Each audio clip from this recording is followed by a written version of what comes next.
This is the Mighty Oba, Sports Director for 1080 AM WFO Radio for our weekly Buffalo Bills sports update during the Buffalo Bills season. Well, the Buffalo Bills are back at home against their arch rival, the Miami Dolphins, coming to town, and then they have a turnaround game against the New York Jets in Toronto on Thursday night. So we're going to do a double take on how the Bills will do with this short work week.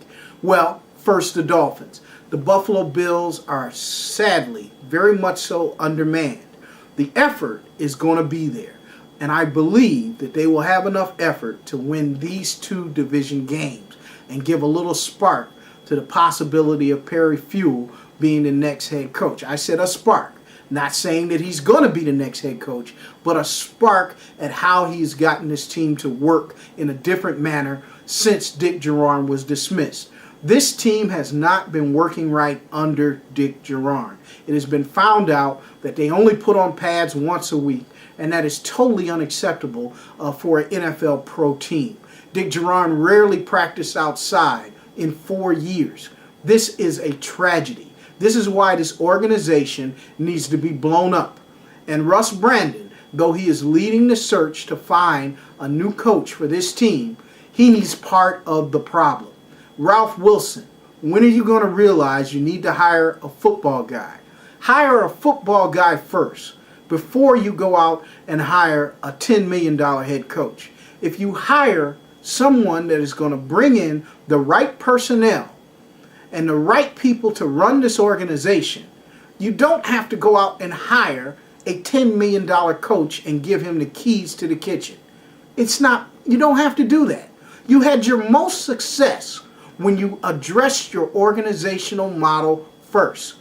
When you did that in the 80s and brought in Bill Polian, this team went on to have unprecedented success.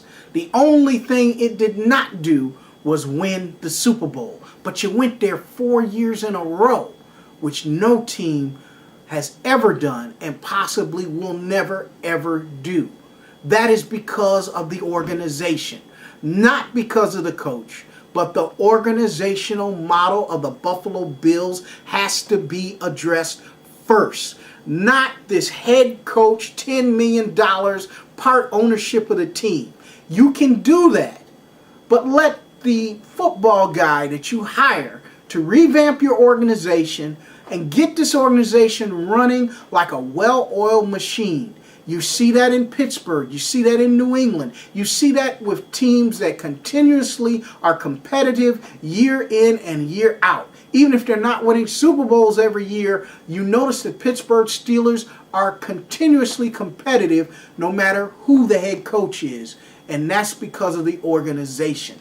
That is the same thing in New England, the same thing in Indianapolis, the same thing with teams that continuously are successful. It is the organizational model that must be addressed first. Then you hire your head coach. The head coach comes after the organization, because if the head coach goes, the organization still stands no matter what. That's what you have to do. That's the problem that you saw in Oakland.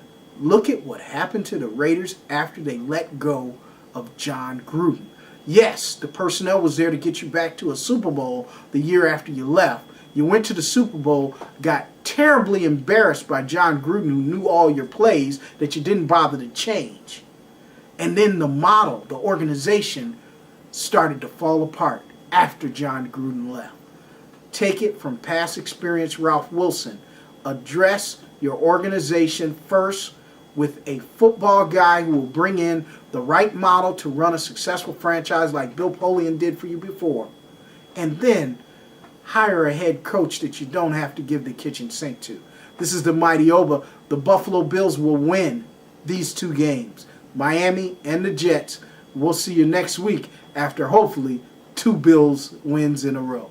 I'm the Mighty Oba, Sports Director for 1080 AM WFO. We'll see you next week.